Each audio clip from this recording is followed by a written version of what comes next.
Powered by the Montana Television Network. This is the 10 o'clock news on Q2, Montana's news leader. Hello, good Saturday evening, folks. Hope you're enjoying the weekend. Thank you for tuning in tonight. I'm Dustin Klemann. A man is dead after he was shot and killed by Billings police officers on the south side early this morning.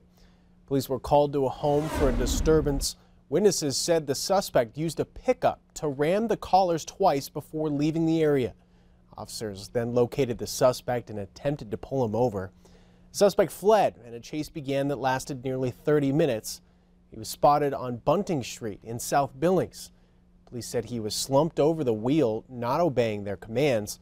After waking up, the suspect attempted to flee in the vehicle, striking several patrol cars, forcing officers to jump out of the way. 5 officers, 2 using patrol rifles and 3 using handguns, fired at the vehicle, striking the suspect multiple times. He was later pronounced dead. The number of shots fired or whether or not the suspect had a weapon is not known at this time. No officers were injured in this incident.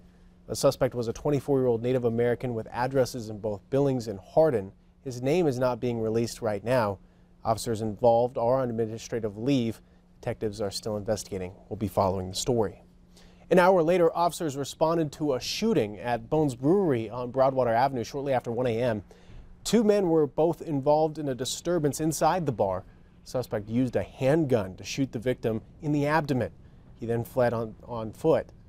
The police say the victim is in stable condition tonight. Officers checked the area but were unable to locate the suspect, who was only described as a tall African-American male with an average build. Anyone with information, please contact BPD. 2 hours later from that incident, a suspect robbed the Red Lion Inn around 3:20. According to police, a man entered the hotel and approached the front desk brandishing a handgun in the early morning hours. He demanded money from the clerk, took an undisclosed amount of cash, and fled. No shots were fired during the incident. Police did not provide suspect info. At least 1 person has died in a crash near Kirby, east of Lodgegrass tonight. Montana Highway Patrol reported the crash occurred just before 2 p.m. on Cache Creek Road. MHP has not provided further details yet. We'll have more information online at ktvq.com and tomorrow at 5:30. Go to national news. New pressure from Roy Moore to drop out of the Alabama Senate race. Saturday, several religious leaders spoke out against the Republican Alabama Senate candidate. Moore and his supporters have insisted he won't quit. CBS News' Laura Podesta has tonight's report. Several church leaders in Birmingham, Alabama called on Roy Moore to step aside from the Senate race. On Saturday, they urged his supporters, including those basing their vote on faith, to reconsider. This is not Christianity. That's right. Rather, it is an extreme Republican religionism. The gathering at the Tabernacle Baptist Church came days after a separate group of religious leaders pledged their support for the former judge. Thank you. We stand with you. Moore is accused of making sexual advances toward teenage girls when he was a deputy district attorney in his 30s. One of those accusers pointed to this note she says Moore wrote in her 1977 yearbook as evidence. Moore's team argues the signature is forged. Saturday, Moore tweeted, "Good morning, Alabama. Day 4 of New York attorney Gloria Allred's refusal to turn over her fake yearbook for third-party examination." It bothers me. Alabama Governor Kay Ivey told reporters she will vote for Moore even though she's troubled by the allegations. But other Republicans are voicing concerns for the party. In Mesa, Arizona, local ABC station KNXV caught GOP Senator Jeff Flake on an open microphone. Become the party of Roy Moore and Donald Trump. We are toast. Alabama voters go to the polls December 12th. Laura Podesta, CBS News, New York. Though the White House has commented, President Trump himself has not publicly spoken out against the drama surrounding the Alabama Senate race. He's facing some criticism on Capitol Hill for that, in particular after tweeting about Senator Al Franken, who recently admitted to and apologized for inappropriate behavior he had with a woman before being elected. We come back to Montana. The East Helena Suicide Prevention and Awareness Coalition held a Suicide Survivor Day event at the Capitol Rotunda. Today marks International Survivors and Suicide Loss Day. The event is intended for anyone touched by suicide loss.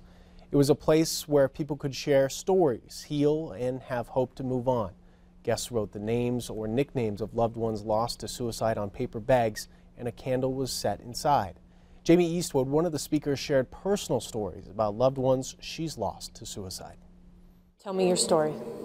If I have a sense that somebody's in a bad place or needing to talk, to sit down and just say, let me hear your story. If you're too afraid, there's resources, there's the hotline, there's the text line.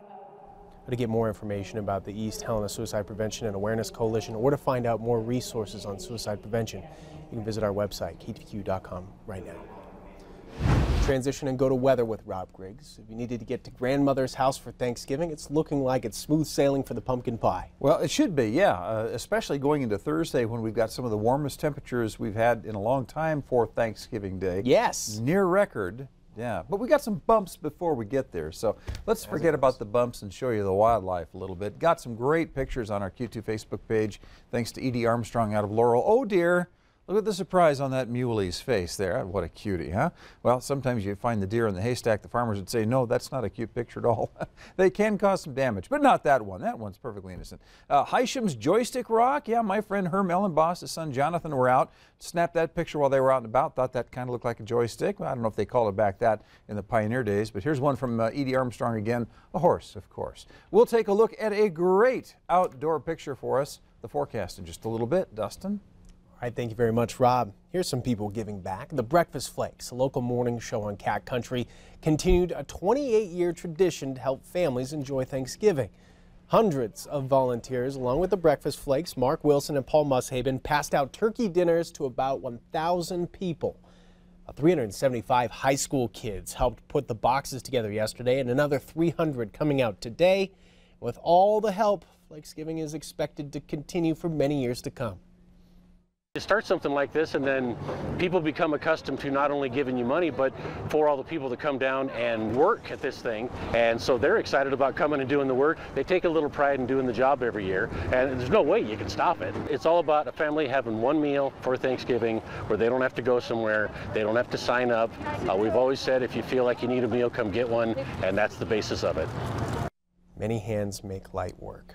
Mark Wilson says there was a greater need for meals this year. Volunteers also delivered food to the Bridger Food Bank, church dinner, Veterans Upward Bound, the Montana Rescue Mission, and some other shelters as well.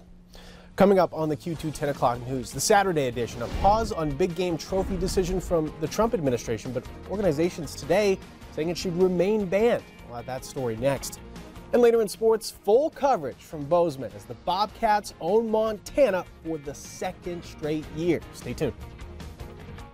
You're watching MTN News with Dustin Klemann, Storm Tracker weather with Rob Griggs, and sports with Casey Conlon. This is the Q2 10 o'clock news in high definition.